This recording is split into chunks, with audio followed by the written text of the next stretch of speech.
कि जो सिलेक्टर होता है उसने आपको जज करके आपका फैसला करना है कि आप सिलेक्ट हुए हो या आप रिजेक्ट हुए। अंडर 19 यंग एज में एक थ्रू आउट 1-2-3 साल का एक प्रोसेस होना चाहिए जिसमें बच्चे को डालें। अगर मैं ट्रायल पे जाता हूँ, मैं पिक होता हूँ, तो फिर मेरा एक पाथवे होगा। ये 2 साल में मुझे या मैं पीएसएल में कहीं नज़र आऊँगा, या मैं कहीं मेलबर्न में आऊँगा, यॉर्कशायर में आऊँगा, या टाइटन्स में खेलता नज़र आऊँगा। फारसी जो आते हैं या हम सिलेक्टर्स जो हवा बने हुए होते हैं कि 3 मैच खेले, जिसको मर्ज़ी रखो, जिसको मर्ज़ी निकाल दो, वो भी ख़त्म होगा। प्लेयर्स के वर्कलोड की बात हो रही है, शाहीन अफरीदी और हारिस रऊफ का कहा जा रहा है कि जिनको श्रीलंका वेस्ट इंडीज सीरीज में रेस्ट दिया जा सकता है, तो क्या समझते हैं इतना प्लेयर्स के ऊपर वर्कलोड है कि उनको रेस्ट दे दिया जाए इस इम्पोर्टेंट सीरीज के अंदर?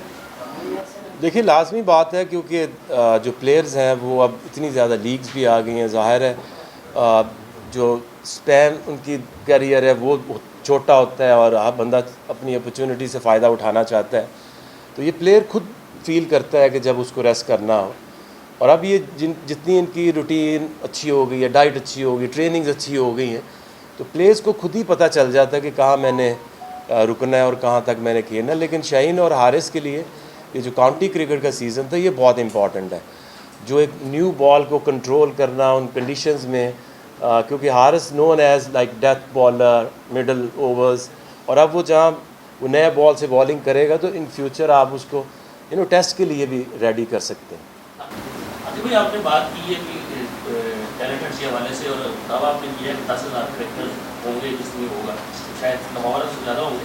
हमारे बिल्कुल सामने एक बिल्डिंग है, उन्होंने पूरे पाकिस्तान में कोई ट्रायल्स लगाए हैं, उनका दावा है कि 3,000 क्रिकेटर्स अंडर 19 में ट्रायल्स में हैं। अगर पूरे पाकिस्तान में 3,000 क्रिकेटर्स ट्रायल्स दें तो कहाँ देखते हैं पाकिस्तान की क्रिकेट को आप? इस सारे सूरत के बाद राज एहसान मानी साहब ने भी इंटरव्यू दिया है, कहना है कि मुझे वज़ीर आज़म साहब जो थे साहब का हुकूमत, उन्होंने चेंज नहीं करने दिया आइन वगैरह। क्या समझते हैं सारी सूरत किधर जा रही है? देखिए, सबसे ज़रूरी तो बात यह है कि एक बच्चा जो है वो अगर घर से निकलता है, ग्राउंड में आता है, तो एक होप के ऊपर आता है ना कि अगर कलंदर ने जो पिछले 5-6 सालों में काम किया है कि एक सड़क से उठा के प्लेयर्स को, पता नहीं कितने प्लेयर्स हमने ऑस्ट्रेलिया भेजे हैं जो वहाँ डेवलप भी हुए हैं, और जहाँ आज शाहीन, हारिस, सलमान इरशाद, एक लंबी लिस्ट है, उस्मान कादिर। तो जब आप पीसीबी ने भी अगर ट्रायल किए हैं तो एक क्रेडिबिलिटी होती है कि ये अगर मैं ट्रायल पे जाता हूँ, मैं पिक होता हूँ, तो फिर मेरा एक पाथवे होगा। ये 2 साल में मुझे या मैं पीएसएल में कहीं नज़र आऊँगा, या मैं कहीं मेलबर्न में आऊँगा, यॉर्कशायर में आऊँगा, या टाइटन्स में खेलता नज़र आऊँगा, तो वो अपॉर्चुनिटी की बात है। दूसरी आपने जो बात की मानी साहब की, तो ये बात जब प्राइम मिनिस्टर जो इमरान खान थे उन्होंने जब ओथ उठाया था तो उसमें हम गए थे, तो मैंने उनको यही बात की थी कि मैंने कहा ये 2004 में मैं ये कर चुका हूँ। ये रीजन बने थे, 3 साल चले, गवर्नमेंट चेंज हुई, वो ख़त्म हो गया, फिर पता नहीं 16 हो गए।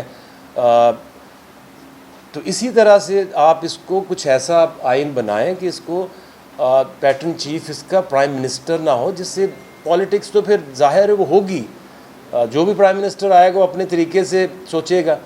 अब शहबाज शरीफ आए हैं तो हो सकता है कि वो इनको कहें कि जी आप डिपार्टमेंट्स को बहाल करो, जिससे हज़ारों क्रिकेटर्स और उनकी फैमिलीज़ को जो तकलीफ़ें पहुंची हैं, और आपकी ऑटोमेटिक वो स्पॉन्सरशिप है, आपको पीछे भागना नहीं पड़ता।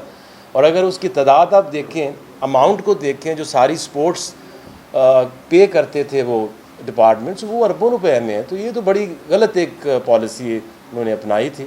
मेरा ख्याल है कि अब ये जो गवर्नमेंट है, इनको एक तो जो रीजनल सेटअप है आपकी हिडॉक लगी हुई है, ना क्लब बहाल है, ना कोई एसोसिएशन बहाल है, उनको बहाल करें और डिपार्टमेंट्स को दोबारा से शुरू करें, ताकि जो क्रिकेटर्स हैं, वो क्रिकेट है, बाकी स्पोर्ट्स भी उसके साथ मुतासर हुई है। हमारे पास बहुत कम अपॉर्चुनिटीज़ हैं, इतना ज़्यादा टैलेंट है, या हम बच्चे को पीएसएल में खिला सकते हैं, या मेलबर्न स्टार्स, या वहाँ पे ऑस्ट्रेलिया में कुछ अपॉर्चुनिटीज़ जो हैं वो हम दिला सकते थे। लेकिन जितने ज़्यादा टैलेंटेड बच्चे हैं उसके लिए कोशिश यही है हमारी कि मज़ीद जो अपॉर्चुनिटीज़ हैं उनके लिए क्रिएट की जाएँ। जैसे अभी यॉर्कशायर से हुआ है, तो यॉर्कशायर से भी हमारा कॉन्ट्रैक्ट यही है कि एक तो प्लेयर्स एक्सचेंज प्रोग्राम किया जाए, उनके जो दो बेस्ट अभी वो टैलेंट हंट जो करने जा रहे हैं, तो उनकी टीम यहाँ हमसे सीखने आ रही है कि हम ये करते किस तरह से हैं,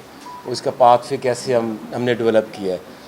तो उसमें दो उनकी जो वुमेन प्लेयर्स और दो उनके मोस्ट टैलेंटेड जो मेल टैलेंट है वो आएंगे हमारे हाई परफॉर्मेंस सेंटर में, और PSL में भी उनके साथ हम रखेंगे उनको, ताकि वो यहाँ एक्सपीरियंस हासिल कर सके। और इसी तरह जो हमारे बच्चे हैं वो भी उनके जब उनकी T20 लीग होती है तो उसमें एक तो उनके डेवलपमेंट स्क्वाड में जाएंगे, दूसरा उनके साथ जो T20 टूर्नामेंट उनके साथ भी वो एक्सपीरियंस हासिल करेंगे। और अल्टीमेटली हमारा जो गोल है वो ये है कि पाकिस्तान में, यॉर्कशायर में और जो टाइटन्स यहाँ साउथ अफ्रीका में है, ट्राई नेशन टूर्नामेंट होंगे। यहाँ लाहौर में भी होगा टाइटन, यॉर्कशायर और कलंदर, उसी तरह से यॉर्कशायर और साउथ अफ्रीका में भी होगा।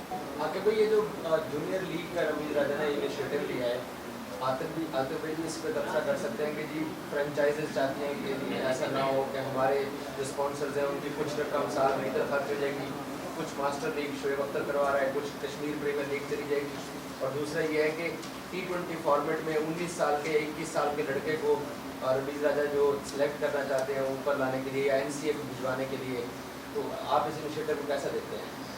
देखिए, जहाँ तक अंडर 19 PSL की बात है या इस तरह के टूर्नामेंट की बात है, तो वो उस सतह पे तो उसका कोई फ़ायदा नहीं नज़र आता, क्योंकि अगर एक बच्चा खेल भी लेगा अगर एक महीना, तो उससे क्या उसको मिलेगा। अंडर 19 यंग एज में एक थ्रू आउट 1-2-3 साल का एक प्रोसेस होना चाहिए जिसमें बच्चे को डालें, और उसका मेन फोकस क्या है, उसका मेन फोकस होता है इस यंग एज में अपनी स्किल को मास्टर करना। और वो अगर आप लॉन्गर वर्जन उनको देंगे, जैसे अगर आप देखें तो हमेशा इंडिया से ज़्यादा बैट्समैन निकलते हैं, उसकी बुनियादी वजह यह है कि उनकी स्कूल क्रिकेट जो है वो 3 डे क्रिकेट है। वहाँ पे 200-200 रन, 250-250, जैसे सचिन ने और कामली ने पता नहीं 500 स्कोर किए।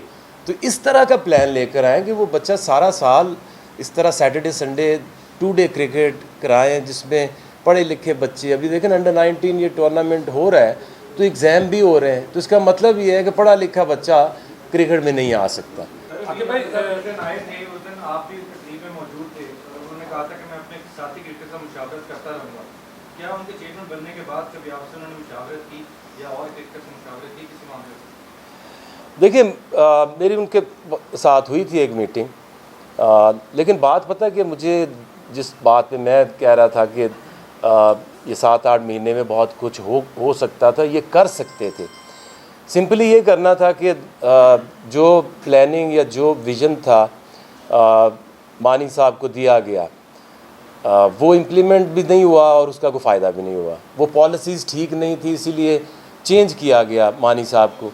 जो लोग उन्होंने नौकरियों पे रखे, वो सारे लोग भी अगर वहीं रहेंगे और सारी पॉलिसीज़ भी वहीं पुरानी ही चलेंगी, तो फिर एक चेहरा बदलने से तो कोई फ़ायदा नहीं है।